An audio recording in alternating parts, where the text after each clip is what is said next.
¿Y cuál es la relación tuya con la poesía norteamericana? ¿Qué significó estar en Iowa, bueno, y leer a una cantidad enorme de poetas Claro, norteamericanos que son tan buenos, que tienen una gran sí. riqueza?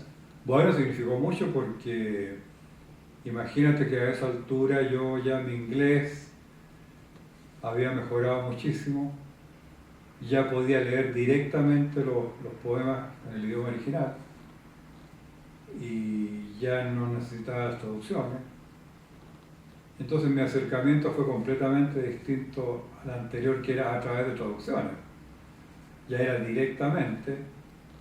Y bueno, era cosa de ir a cualquier librería o a la biblioteca y sacar los libros, antologías, libros de poetas individuales y leerlos normalmente, ¿no? ¿Y cuáles son tus poetas norteamericanos preferidos? Mira, a mí he leído muchísimos poetas norteamericanos. eh, los que sobrevivieron, te diría yo, por ejemplo, Eliot, ¿no? La Tierra Baldía. Para mí Eliot es un poeta fundamental en mis lecturas, en mi poesía y todo eso. Probablemente no se nota mayor influencia, pero ese era un poeta que yo leía mucho y sigo leyendo. Tanto La Tierra Baldía como los cuartetos. Sí, todo. Los ensayos. Y claro, y después otros poetas como, fíjate, Pound como que no me interesó tanto. Y leíste los cantos, por supuesto. Sí, sí, los leí. Me interesó más bien Cummings, ¿no? Poetas un poco posteriores a ellos.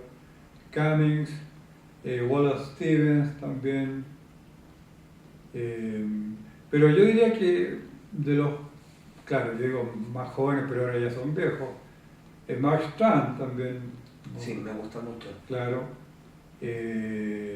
Charles Simic. Simic también.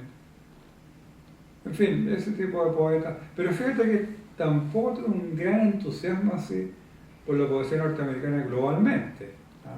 O sea, la leí, pero había ciertos poetas que a mí me gustaban y otros no. Bueno, y yendo hacia adelante, ¿cómo viste? Porque en un abrir y cerrar de ojos, Ujú. que es un libro anterior a la primera oscuridad, Sí, aparece nuevamente el tema bélico. O sea, claro, el tema de la guerra. Yo pienso que por lo de la guerra de Irak, sí. también aparece en referencia a la caída de las Torres Gemelas. Todo eso lo viviste en Estados Unidos, ¿no? Estabas allá, de Claro, yo hecho. estaba en Estados Unidos. eh, es que mira, hay algo que es un poco difícil explicarle a ciertas personas acá. Me acuerdo que una vez alguien me preguntó, un periodista, me preguntó si yo, si no consideraba que era peligroso, ¿no? Que yo que basara algunos poemas en noticias de los diarios. Entonces le dije, bueno, le dije, mira, los chilenos ven ciertos temas como noticias de los diarios, pero para mí son una experiencia personal, no una noticia de los diarios. Por ejemplo, la guerra de Irak es algo de lo cual ustedes se enteran leyendo el diario. Pero cuando uno está en Estados Unidos, viviendo ahí, y escucha por la radio, por la televisión, qué sé yo, los llamados de los soldados a ir a la guerra, cuando ve a los soldados, por ejemplo en Iowa, subirse en camiones, los ve uno, e ir al aeropuerto a tomar los aviones para ir a Irak. Cuando ve a alumnos de uno que están en esos camiones y parten y después vuelven en un ataúd, ¿no? Eso no es algo que uno lea en el diario, es algo que uno lo ve ahí. Son personas que uno conoce.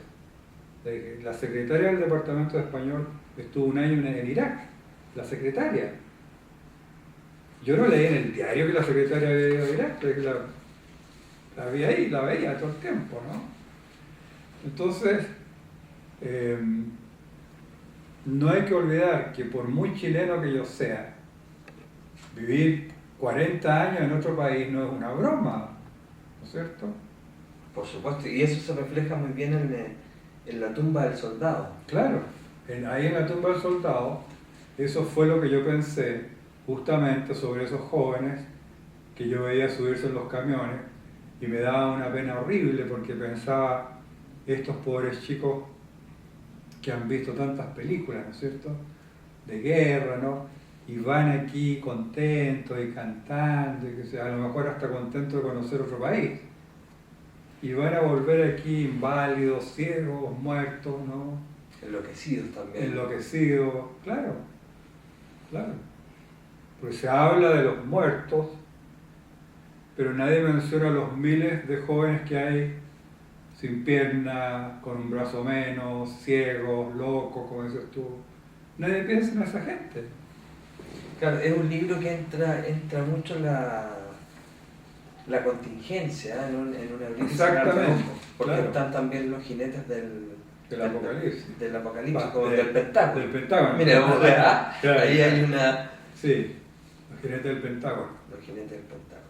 Claro, y lo de las Torres Gemelas, bueno... Que ahí lo transforma en una cosa en una metáfora del amor. Del amor. Claro, claro. Porque es la realidad que yo estaba viviendo en ese momento. Bueno, alguien dirá, bueno, pero tú no estabas en Nueva York. Pero no importa porque... Veías por televisión, Claro, aún no. viéndolo por televisión, igual tú hablas con la gente en la calle, igual conoces personas de Nueva York.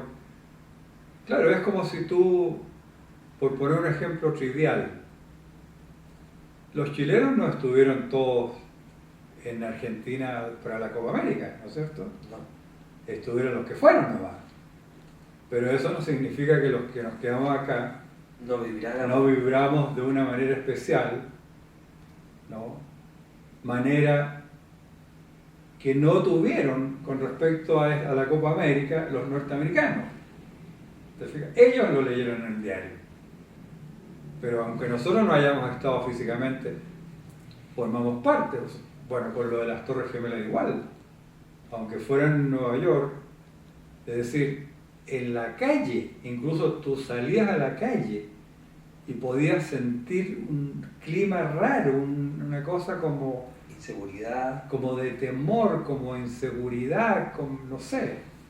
Yo me acuerdo haber estado, creo que 3 días después, por lo menos, en un estadio en Iowa, después de las Torres Gemelas.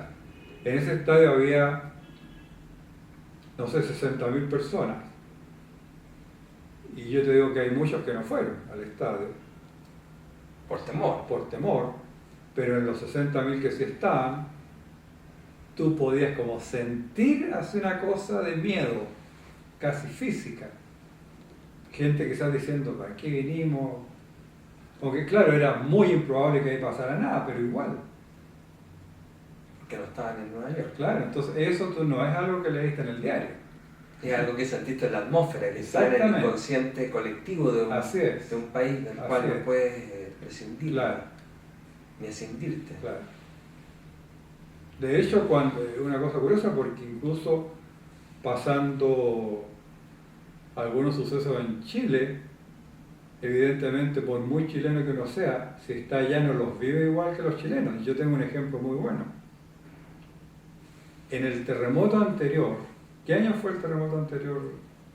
¿Te acuerdas? A ver, el terremoto fue el 2010, el 27 de febrero, y el anterior al 27 de febrero fue el 85. El 85, bueno. En Santiago, fue terrible. Fíjate, el 85, yo no estaba acá, estaba en Estados Unidos. De manera que todo lo que yo supe sobre el terremoto, bueno, era por teléfono, con mi mamá. Y también salió en alguna noticia, ¿no? Salía en las noticias y todo. Pero por mucho que a uno le afecte, no fue igual que el del 2010, que yo estaba aquí, en este mismo edificio. Que se sacudía, pero... Exactamente. Parecía un tren, como claro. si uno fuera viajando en un tren y no yo paraba. creo que esa es una buena comparación para ver la diferencia. No es que a mí el otro no me importara, pero otra cosa es con guitarra, como dicen, ¿no es cierto? ¿Y qué pensaste en ese momento cuando, porque yo estaba despierto, estaba con mi notebook en Hernando Magallanes y en un departamento, y esto se empieza a mover y yo pensé que yo me había mareado.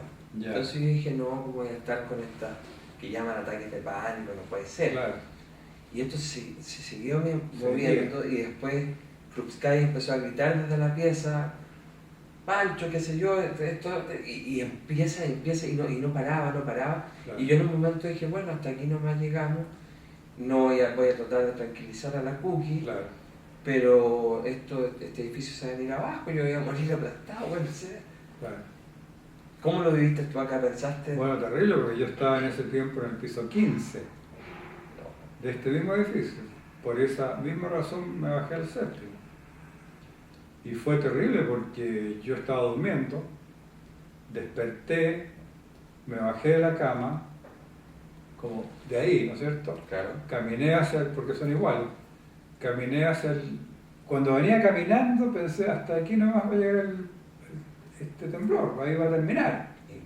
Sigo avanzando y no para, sigo avanzando, llego aquí y entonces empiezo a ver que este mueble, no está esta alfombra, se empieza a deslizar por el suelo este mueble, ese sofá se empezó a correr para el otro lado, qué sé yo, la otra mesa, y dije, este edificio se va a caer, porque lo vi claramente inclinado. Estaba tan inclinado como para que los muebles se deslizaran por el suelo. Claro.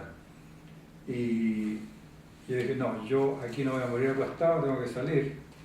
Abrí la puerta, salí a la escalera del piso 15, ¿no? Bajé los 15 pisos a pata pelada, a pie pelado, con la pura parte de abajo del pijama, porque era verano, y ahí se cortó la luz y bueno, personas caían encima mío, un enredo total, y al final bajamos todos, algunos a tropezones, otros rodando por la escalera, que los ayudábamos, llegamos abajo, todos. Pero yo había visto en el terremoto de Haití caerse unos edificios nuevos. Yo dije, bueno, eso quiere decir que este edificio se puede caer también. Entonces, todo lo que yo quería era salir del edificio. Salí, efectivamente. No, fue terrible, claro. Sí. Fue espantoso. Fue bueno, en este mismo libro, entre un abrir y cerrar... Perdón, ¿sabes lo que más me impresionó? ¿Ya? Y te lo digo porque está en un poema mío de La Primera Oscuridad. Todos los cajones existentes aquí, todos, se abrieron todos. Todos se abrían y saltaban las cosas para afuera. Es algo de lo que más me impresionó. ¿Y piensas alguna vez que esas pesadillas permanentes que tuviste en algún momento, esas visiones apocalípticas, cómo se fueron de alguna u otra manera haciéndose realidad? Claro. Con la caída de las Torres Gemelas, exactamente, con la guerra de Irak, con y lo se iban acercando cada vez más. Y lo apocalíptico. Claro. Y me llamó mucho la atención un poema en un abrir y cerrar de ojos, sí. Cuando parte el libro, que San Juan de la Cruz escucha a Miles Davis. Sí. Y que es increíble el haberlos juntado, el haberse atrevido. ¿Cómo fue tu llegada al mundo del jazz y qué significa para ti? Y además la génesis de este poema. Mira, fue muy curioso porque yo, habiendo vivido tanto tiempo en Estados Unidos, porque prácticamente 40 años no es poco tiempo, uno pensaría que yo apenas llegué allá, me empecé a familiarizar con el jazz y me hice conocedor del jazz. No. ¿Sabes tú que yo estuve ahí no te exagero, unos 20 años sin tener ni idea del jazz? O sea, si uno ponía la radio, se escuchaba algo al azar, ¿no? Y nada más, no tenía discos de jazz. De hecho, una cosa increíble, Miles Davis tocó en Iowa City y yo no fui porque no sabía quién era. Imagínate. Bueno, la cosa es que un día domingo, nunca me olvidaré, que yo estaba súper lateado, fui a un negocio que estaba cerca de mi casa, que abría los domingos, donde vendían artículos de computación, radio, no sé cómo le llaman. No electrodomésticos, sino de los otros, ¿no? Televisores, radio, qué sé yo. Bueno, pero vendían CDs también ahí, y DVD, en fin, todo eso. Y había una mesa donde decía CDs de jazz, a $1 cada uno. Y yo, por puro aburrimiento, no dije, tratar de comprarme unos 10 de estos $10, allá no es nada. Y empecé a sacar al azar total, así, ¿no? Ya. Lo junté, volví a mi casa y dije, bueno, voy a escuchar esto. Y puse el primero, un tal Duke Ellington. Nada. Lo puse, lo escuché y quedé absolutamente fascinado. Especialmente por una versión que había ahí, porque él ha grabado varias versiones de la misma canción, de Caravana, que era una versión muy extraña. Y me acuerdo yo que en una clase una vez dije que era fácil hablar, por ejemplo, de la pintura surrealista, de cosas visuales surrealistas, de poesía surrealista, hasta de novelas surrealistas. Pero yo siempre había tenido problemas para encontrar música que uno pudiera llamar surrealista, ¿no? Pero que había encontrado en este disco de Duke Ellington una versión de Caravana que para mí era surrealista. Y llevaba el disco y lo ponía en la clase, ¿no? Bueno, entonces Duke Ellington. El segundo fue Miles Davis. Y ahí con Miles Davis quedé absolutamente transfigurado y ya partí derechito A seguir comprando otros. a comprar los Sí. discos de Miles Davis, ¿no? Claro. Así que yo te diría que de todo el jazz que escuché, que fue harto y escucho, mis favoritos son, bueno, Duke Ellington, Miles Davis y Billie Holiday, Sí, que es una la maravilla. cantante. Y los tres son los que yo más escucho. Pero ahí en ese poema, claro, lo que ocurre es que hay otra influencia que es muy grande en mi poesía y que, como dije hace poco, yo creo que esto es algo que ha influido en mí más incluso que la poesía de otros autores, que es la literatura fantástica. Que aparece en el libro La Primera Oscuridad, Claro. donde son como cuentos Son fantásticos, como cuentos fantásticos. escritos en verso. Exactamente. ¿Podrías hablar Claro. de ese fenómeno? Claro. Mira,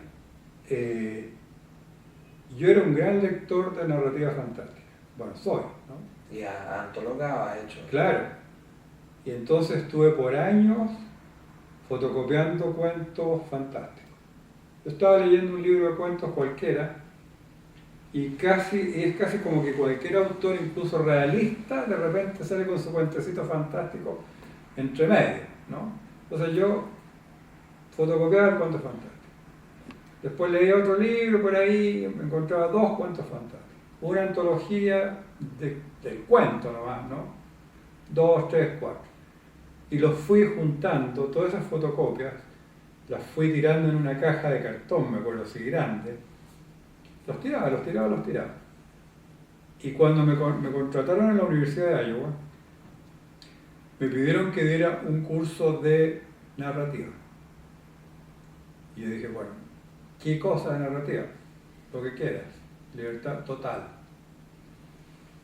Y dije yo, voy a dar un curso de cuentos fantásticos. Entonces empecé con mi caja esa, empecé a releer los cuentos y hice una selección para los estudiantes. Y con eso armé mi curso. Y la fui puliendo porque era un curso que yo daba todos los años. Entonces iba mejorándola, iba agregando, iba quitando, hasta que un día un alumno me dijo, profesor, ¿y por qué no publica esto como libro? Que uno lo pueda comprar en cualquier parte. Claro, la gente es buena idea. Y entonces hice esta antología y la presenté a la universitaria. Y les gustó y salió. Claro. Hasta hoy día mismo. Pero yo cuando hice mi doctorado, mi tesis había sido sobre el cuento fantástico del siglo XIX. Porque yo encontraba que la gente que sabía de esto conocía muy bien, digamos, de Borges para acá. Claro, exacto. Pero de Borges para atrás no tenían ni idea de nada. Entonces yo investigué y armé una antología del cuento del siglo XIX y un estudio también. Entonces todos esos elementos, ¿te fijas? Eventualmente empezaron a infiltrarse en mis poemas.